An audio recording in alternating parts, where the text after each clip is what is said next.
I had to explain something to my sister recently. She asked if she could use her emergency fund for a concert. And I said no, of course.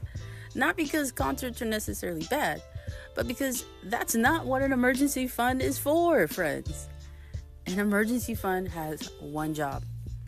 It's there to keep you afloat if and when an emergency strikes. And we all know that they happen. And when you least expect it, especially. Not to make life more convenient. It's not there to upgrade your weekend plans. Not to cover something you didn't plan for but still want. It exists to protect you. A concert is not an emergency fund. A last minute flight isn't an emergency fund.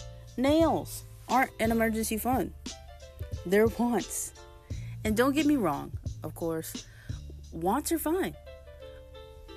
But they need to be saved for, not rescued by your safety net.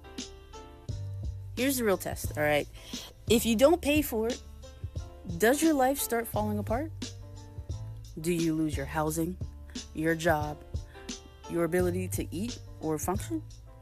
If the answer is no, it's not an emergency. It's just unplanned. And unplanned doesn't automatically mean urgent. This is something I had to learn quite a few years ago, and this lesson definitely helped me. This is where people blur the line. They say, I'll just replace it later.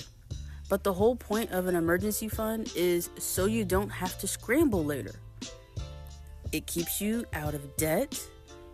It keeps you afloat.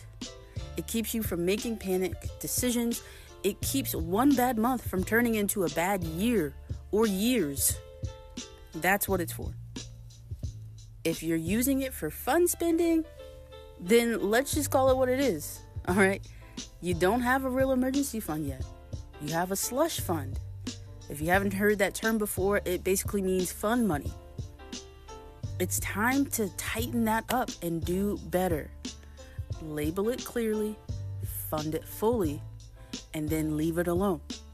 Because when something actually goes wrong, you'll be glad you treated it seriously. And that's how you build common sense.